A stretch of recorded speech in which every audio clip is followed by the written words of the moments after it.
Step 3, I want to play with the signs in front of the numbers in order to get my middle term, negative 5x.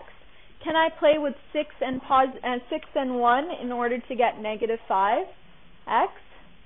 What do my signs have to be in order for this to happen? Sumita? My answer is a negative 5x. Opposite, good. So negative 6, positive 1x. If you plug that into your calculator, you will get negative 5. Now, if I'm plugging in the numbers, I cross-multiplied 6 and x to get 6x. Now I have to make that negative. X times 1 is x. I have to make this combination positive. So to check if this is the right answer, I'm going to verify my step 1. Is x times x, x squared? Yes. Is negative 6 times positive 1 equal to negative 6? Positive 6? No. This combination does not satisfy the equation. That means the whole thing is wrong, and we can totally scratch our work. Okay?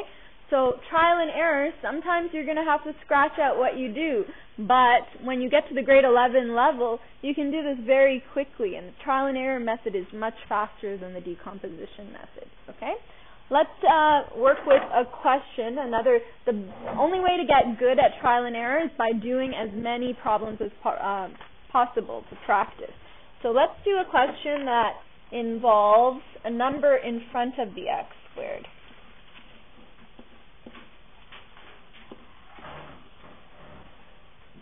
Always draw that x, and you never ever just give me the equation and the final answer.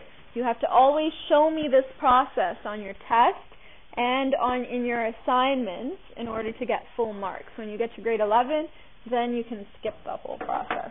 Okay, so now there's a number in front of the x squared. We still have to break down the a and the c term. Because x times x is the only way of breaking down x squared, we do that first. Then you break down the number in front of the x squared. The only way to break down 3 is 3 times 1. Okay, how can we break down 8? What number combination is going to give me 8? So 4 times 2. Okay. So, it's really important. The question, how come you wrote 4 times 2, not 2 times 4? Really doesn't matter if this combination didn't give me the right answer, because the 4 is paired to the 1 and 2 is paired to the 3. I don't have to come up with a whole new combination. I simply have to flip the numbers so that the 4 is paired with the 3 and the 3 is paired with the 1. Okay? So if this didn't give me the right combination, I would flip the numbers. Okay, so let's try this out and see if it works. Next step is to cross multiply. 4 times x is 4x. 3x times 2 is 6x. I am trying to get my middle term, which is negative 10x. How can I get negative 10x with those two numbers? What do I have to do with the signs in front of the 4x and the 6x? Yeah, negative 4x minus 6x. So it's kind of similar to before. So I have to make this negative and this negative as well. So before we can just claim that this is the right answer, what a lot of people do is they make the mistake that if these two numbers can add up to the negative 10 or subtract the negative 10, they automatically think that it's the right combination. But there are so many different possibilities, so you have to double check that your first step is still correct. 3x times 1x is 3x squared. Negative 4 times negative 2, does that give me positive 8? Yes. So my final answer, the top row, 3x minus 4, that's going to be in one binomial, 3x minus 4. The bottom row, x minus 2, is in another binomial. We don't have to put the equals 0, but all you have to do is come up with those two binomials, okay? More and more practice, you won't confuse steps and you'll just get better and better at it. Okay, I want to do a complicated question with you, and it's using the same steps. The only reason it's complicated is that we're using larger numbers, so there's more combination and different possibilities. Just use the same slide.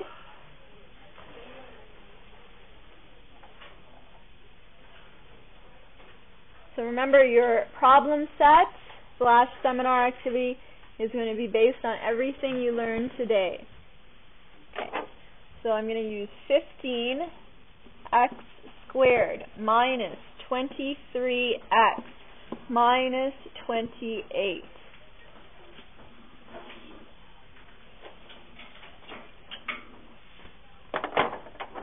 Okay, so the first thing I'm going to do is break down my A term and break down my C term. How can I break down 15x squared? Marvin? Good.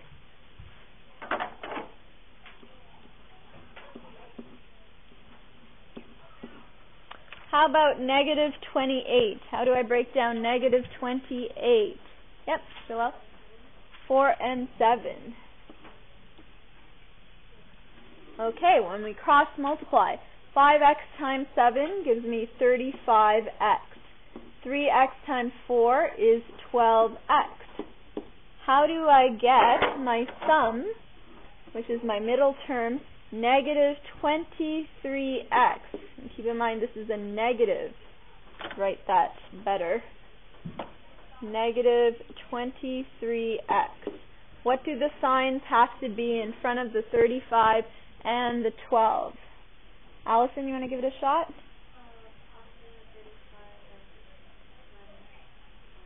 Very close, but remember this is a negative, so it's the opposite way. So negative 35x, positive 12. Good way of looking at it, you might remember from grade 9, if you have a different sign, you subtract to get this answer. If you have the same sign, you add. Okay. So now, if I'm going to make this negative 35x, 5x times 7, make that negative. 4 times 3 is 12, make this positive. Okay. Does positive 4 times negative 7 equal negative 28? Yeah.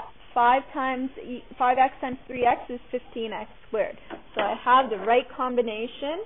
Final answer, 5x plus 4, 3x minus 7. I am going to do a lot more examples in mini little pen casts on Edmodo because it gets more complicated than this, but I'll do some examples and post it on Edmodo. Okay, I want you to write this down. Trinomials usually that can be factored, so that there are combinations. You're going to factor using trial and error. This is always what you do with trinomials. Trinomials means 3 terms. However, there is an exception to the rule. There is only one time where you can factor binomials. And an example of this would be x squared minus 49.